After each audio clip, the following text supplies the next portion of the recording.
સુરત શહેરમાં ગુજરાત પ્રદેશ કોંગ્રેસ સમિતિ દ્વારા પત્રકાર પરિષદ યોજાઈ હતી, જેમાં લડે ગેંગ જીતે ગેંગ મશીન અંતર્ગત કોંગ્રેસ વર્ષ 2027ની ચૂંટણી માટે ફરી જનતા વચ્ચે જવાની જાહેરાત કરી છે। સુરત શહેરમાં યોજાયેલા પત્રકાર પરિષદમાં કોંગ્રેસના નેતાઓએ ભાજપ સરકાર પર ભ્રષ્ટાચારના ગંભીર આક્ષેપ કર્યા હતા। કોંગ્રેસે દાવો કર્યો કે લોકો સુધી સત્ય પહોંચાડવા અને જનતાના પ્રશ્નોને ઉઠાવવા માટે પક્ષ હવે મેદાનમાં સક્રિય રીતે ઉતરશે। પત્રકાર પરિષદ દરમિયાન સ્થાનિક મુદ્દાઓ, મોંઘવારી, બેરોજગારી અને જનહિતના પ્રશ્નોને લઈને સરકારને ઘેરવાની પણ વાત કરવામાં આવી હતી। કોંગ્રેસના નેતાઓએ વિશ્વાસ વ્યક્ત કર્યો કે વર્ષ 2027માં ગુજરાત કોંગ્રેસની સરકાર બનશે। આ સાથે આગામી સમયમાં રાજ્યભરમાં સંગઠન વધુ મજબૂત બનાવી જનસંપર્ક અભિયાન તેજ કરવાની માહિતી પણ આપવામાં આવી હતી। ચૂંટણી બાદ પહેલીવાર દક્ષિણ ગુજરાતના તમામ અમારા જિલ્લા પ્રમુખશ્રી અને શહેર પ્રમુખશ્રી આપની સમક્ષ ભેગા મળ્યા છે। આપનું હૃદયપૂર્વક સ્વાગત સાથે સ્થાનિક સ્વરાજ્યની ચૂંટણી બાદ પ્રદેશ કક્ષાએ અમારા પ્રદેશ પ્રમુખ આદરણીય અમિતભાઈ ચાવડા સાહેબ, ગુજરાત વિધાનસભા કોંગ્રેસ પક્ષના નેતા ડૉક્ટર તુષારભાઈ ચૌધરી સાહેબ અને અમારા તમામ ઝોનના રાષ્ટ્રીય કક્ષાના પ્રભારીશ્રીઓ, જેમાં અમારા દક્ષિણ ગુજરાતના પ્રભારી શ્રીનિવાસનજી પ્રદેશ કક્ષાએ ગુજરાત પ્રદેશ કોંગ્રેસ ઓફિસમાં તમામ જિલ્લા શહેર પ્રમુખોને બોલાવીને એમની સાથે રિવ્યુ મિટિંગ કરી। સ્થાનિક સ્વરાજ્યની ચૂંટણીમાં શહેર, જિલ્લા, તાલુકા કક્ષાએ ઓછા સંસાધનો વચ્ચે ભારતીય જનતા પાર્ટીની તમામ સત્તાની વચ્ચે અમારા જિલ્લા પ્રમુખશ્રીઓ, અમારા તાલુકા નગરના પ્રમુખશ્રીઓએ મહેનત કરી અને ખૂબ તાકાતપૂર્વક લડ્યા છે। રિવ્યુ મિટિંગમાં જે તકલીફો પડી, જે મુશ્કેલીઓ અમને પડી, એ ખાસ કરીને ભારતીય જનતા પાર્ટીએ ઊભી કરેલી એક જબરદસ્ત તાકાત હતી, એનો તમામ રિવ્યુ ત્યાં લેવામાં આવ્યો। અને ત્યારબાદ રાષ્ટ્રીય કક્ષાએથી આદેશ મુજબ અમારા સાઉથ ગુજરાતના રાષ્ટ્રીય પ્રભારી દક્ષિણ ગુજરાતના બી શ્રીનિવાસ બીવી એમને તમામ જિલ્લા શહેરની રૂબરૂ મુલાકાત લીધી દક્ષિણ ગુજરાતના। તમામ જિલ્લા શહેર કક્ષાએ એમણે મિટિંગ કરી। તમામ બૂથના પ્રમુખ હોય, તાલુકાના પ્રમુખ હોય, વિવિધ સેલના પ્રમુખ હોય, અમારા ઉમેદવારો જ્યારે ચૂંટણી લડ્યા હતા એમને પ્રત્યક્ષ રીતે સાંભળ્યા। સાથોસાથ અમારા કોંગ્રેસના જે કોઈ આગેવાનો છે, વડીલો, એમને સાંભળવામાં આવ્યા અને એનો સૂર એક નીકળતો થાય છે કે ભારતીય જનતા પાર્ટીએ પોતાની તાકાતનો, સત્તાનો સંપૂર્ણ ઉપયોગ કર્યો છે। જ્યાં એમને ઉમેદવાર નહોતા મળતા, એ ભારતીય જનતા પાર્ટી આ વખતે પહેલીવાર એવું કર્યું છે। ખાસ કરીને અમે હમણાં ગ્રામ્ય વિસ્તારની વાત કરું છું, મારી જોડે કિશનભાઈ પટેલ, જેઓ તો એક્સ MP પણ છે, અમારા આનંદભાઈ ચૌધરી સાહેબ, આદિવાસી નેતા છે, પૂર્વ ધારાસભ્ય અને AICCના સેક્રેટરી છે, અમારા વિભવભાઈ, અમારા રાજેન્દ્રસિંહ। આ ગ્રામ્ય વિસ્તારમાં જોર જોખમ જુલમ તેને કહી શકાય। ફોર્મ ભરાયું, અમે ફોર્મ ભરાવ્યા પછી અમારી એક બેન ગૌતમીબેન, કોંગ્રેસના એક તાકાતવાર ઉમેદવાર, ગત અમારા તાલુકા પંચાયતના સભ્ય હતા, એમને ભારતીય જનતા પાર્ટી ઉપાડી ગયા 2 દિવસ પહેલા અને સીધા મામલતદાર કચેરીમાં લઈ જઈને બળજોરપૂર્વક પોલીસ તંત્રનો સંપૂર્ણ ઉપયોગ કરીને બળજોરીપૂર્વક એમનું ફોર્મ ખેંચાવ્યું। આવી ઘટના ઘણી જગ્યાએ બની છે। આ એક દાખલો તમને આપું છું। અનાજ કરિયાણાનો નાનો મોટો ધંધો કરતો મારો આદિવાસી હોય, લઘુમતી કોમનો હોય, નાનો માણસ હોય, અને રંજારવાનું કામ આ પોલીસ તંત્રએ કર્યું છે, ભારતીય જનતા પાર્ટીએ કર્યું છે। અને એના પરિણામે સમગ્ર અમારા દક્ષિણ ગુજરાતમાં અમને ખૂબ મોટી તકલીફ ઊભી કરી છે।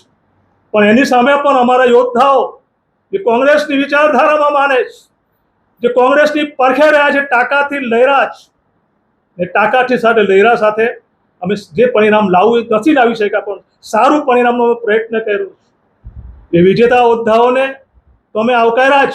અમારા પ્રદેશ પ્રમુખ, અમારા CLP લીડર, અમારા શ્રીનિવાસ, પછી તાકાતથી લહેરા ભલે પરાજિત થાય, અમને પણ જબરજસ્ત જુસ્સો પૂરો પાડ્યો. પુરુષોત્તમ માસ ચાલે છે. આવનારા દિવસો 19મી જૂને અમારા રાહુલજીનો જન્મદિવસ પણ આવવાનો છે. ત્યારે દક્ષિણ ગુજરાત એક ફરી એવા નવી તાકાત, નવી જોમ જુસ્સા સાથે ગયું ગુજરું ભૂલીને મિશન 2027 લડેંગે જીતેંગેની તાકાત સાથે અમે નીકળવાના છે. ત્યારે આજે સુરત શહેરમાં ભાઈ વિપુલભાઈના સાનિધ્યમાં એમણે બોલાવ્યા પ્રમાણે બધા દક્ષિણ ગુજરાતના પ્રમુખશ્રીઓને ઓબ્ઝર્વરો ઉપસ્થિત રહ્યા છે. અને જે કોંગ્રેસે તાકાતથી લડ્યા વિપરીત પરિસ્થિતિમાં 30 વર્ષથી સત્તા નથી, કોઈ જગ્યાએ ખરીદી લો, કોઈ જગ્યાએ જુસ્સો આપો રે ભાઈ, તમે તાકાતથી લડવા વાળા તમે હોસ્ટ જ ગુમાવી દીધો છે.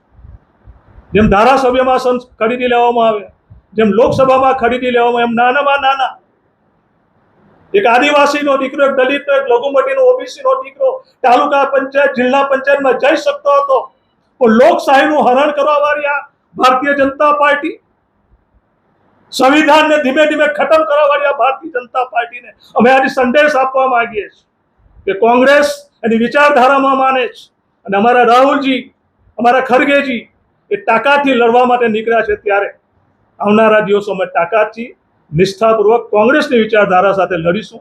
મારી વાત પૂર્ણ કરું છું. જય હિન્દ, જય કોંગ્રેસ. 4 નગરપાલિકામાં દરેક જગ્યાએ 4 બેઠકો અમારી આવી છે. માંડવીમાં હા 16 બેઠકો છે.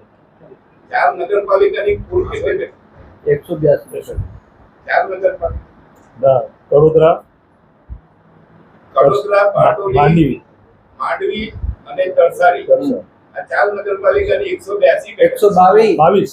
122 122.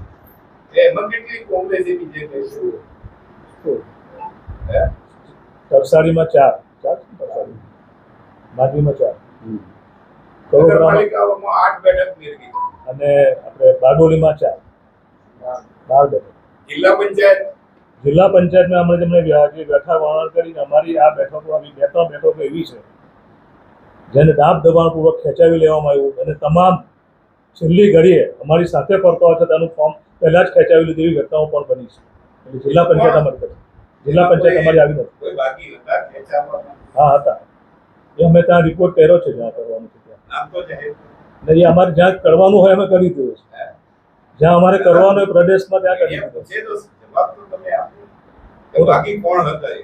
પ્રદેશમાં જ્યાં અમારે રિપોર્ટ કરવાનો એ કરી દીધું. મીડિયાને ન કરાય.